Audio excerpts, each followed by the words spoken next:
कल्पना कीजिए एक ऐसा देश जो अपनी सख्त नीतियों और रहस्यमयी शासन के लिए विश्व भर में जाना जाता है, उत्तर कोरिया। यह वही देश है जहां लोकतंत्र की बात करना भी अपराध माना जाता है। लेकिन एक दिन इस देश की राजधानी प्योंगयांग में एक ऐसा आयोजन हुआ जिसने पूरी दुनिया को हैरान कर दिया। सड़कों पर सन्नाटा था, मगर एक विशेष सभागार में फूलों से सजी एक तस्वीर के सामने श्रद्धांजलि दी जा रही थी। यह तस्वीर थी भारत रत्न, संविधान निर्माता, समानता और मानवता के महान योद्धा डॉक्टर भीमराव अंबेडकर की। और सबसे चौंकाने वाली बात, इस समारोह में स्वयं उत्तर कोरिया के सर्वोच्च नेता किम जोंग उन उपस्थित थे।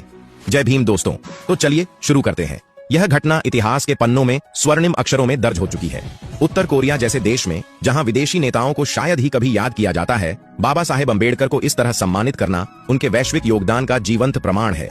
यह केवल एक श्रद्धांजलि नहीं थी, बल्कि दुनिया के सबसे बंद देश की ओर से समानता, स्वतंत्रता और बंधुत्व के मूल्यों को नमन था। किम जोंग उन ने इस अवसर पर एक संक्षिप्त लेकिन प्रभावशाली भाषण दिया। उन्होंने कहा, डॉक्टर भीमराव अंबेडकर केवल भारत के नहीं बल्कि पूरी मानवता के प्रेरणा स्रोत थे।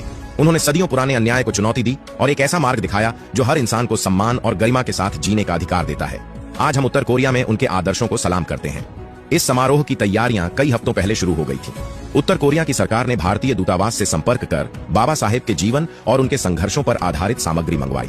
स्थानीय कलाकारों ने उनकी जीवन यात्रा को चित्रों और प्रदर्शनियों के माध्यम से जीवंत किया। सभागार में अंबेडकर जी के बचपन के संघर्ष, कोलंबिया विश्वविद्यालय में उनकी शिक्षा, भारत में सामाजिक क्रांति और संविधान निर्माण जैसे महत्वपूर्ण पड़ावों को खूबसूरती से दर्शाया गया। उत्तर कोरिया की जनता के लिए यह आयोजन एक अनोखा अनुभव था। जिन लोगों ने पहले कभी बाबा साहेब का नाम नहीं सुना था, वे भी उत्सुकता के साथ इस समारोह में शामिल हुए।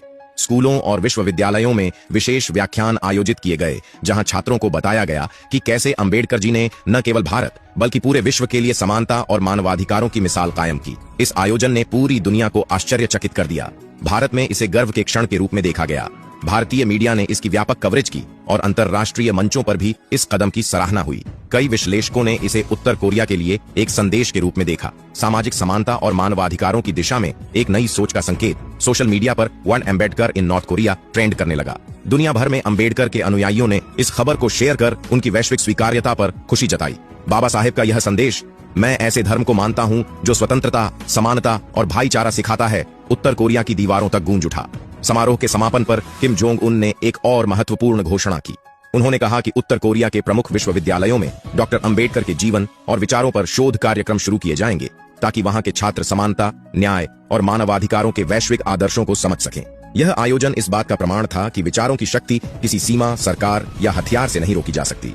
बाबा साहेब का सपना अब केवल भारत तक सीमित नहीं है, यह पूरे विश्व का सपना बन चुका है।